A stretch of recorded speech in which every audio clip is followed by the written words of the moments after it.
नमस्कार, आप देख रहे हैं वीके न्यूज और मैं हूं आपके साथ मयंक गौर।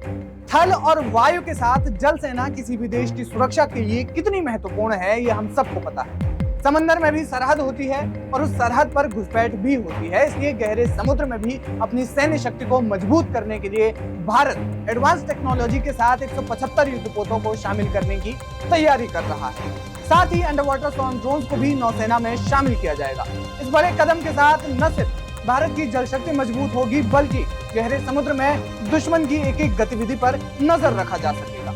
इसके लिए लड़ाकू विमानों, एयरक्राफ्ट, हेलीकॉप्टर्स और ड्रोन्स की संख्या को भी बढ़ाने पर जोर दिया जाएगा। भारतीय नौसेना हमारी सेना की तीनों अंगों में सबसे अधिक भारतीयकृत या कहें आत्मनिर्भर सेना है, यानी तीनों सेनाओं में जितने भी हथियार और युद्धपोत हैं, उनमें सबसे ज्यादा भारत में बने हुए इक्विपमेंट्स नौसेना के पास है। बताया जा रहा है कि लगभग अगले 10 सालों में भारत ने 150 युद्धपोतों को अपने बेड़े में शामिल करने का लक्ष्य रखा है। हालांकि ये योजना कोई नई नहीं है, इनमें कई पुरानी योजनाएं भी हैं, कुछ अभी बनी है और कुछ योजनाओं को गति मिली है।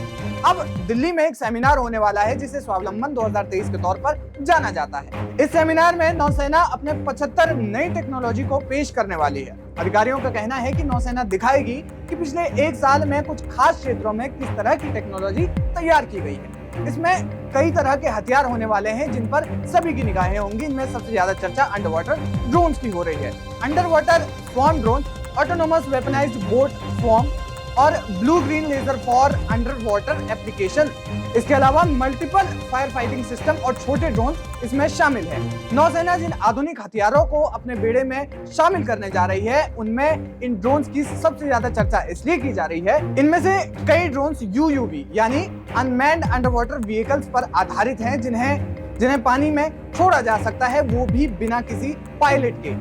इस हथियार को दो कैटेगरी में डिवाइड किया जा सकता है, जिसमें पहला remotely operated under water vehicle होता है, जिसे एक सैनिक के जरिए ऑपरेट किया जाता है। वहीं दूसरा ऑटोनोमस अंडर वाटर व्हीकल होते हैं, जो बिना किसी इनपुट के ऑटोमेटिकली ही काम करते हैं। अब भारत का कई सालों से कई देशों के साथ युद्धाभ्यास चल रहा है, जिसमें टेक और खतरनाक हथियारों का इस्तेमाल भी किया जा रहा है। नौसेना लगातार विश्व की दूसरी नौसेनाओं, खासकर दक्षिण चीन महासागर और हिंद प्रशांत क्षेत्र के साथ काम कर रहा है। भारत अपने समुद्री बेड़ों को मजबूत कर रहा है, जो एक गुड प्रैक्टिस के तौर पर कही जा रही है। कुल मिलाकर एडवांस टेक और बेहतर सैन्य शक्ति के साथ भारत सैन्य क्षेत्र में दुश्मन क्षेत्रों को कड़ी टक्कर देगा। अब भारत के इस प्रयास पर आपकी क्या राय है, हमें कमेंट बॉक्स में जरूर बताएं। वीके न्यूज, राष्ट्र के नाम।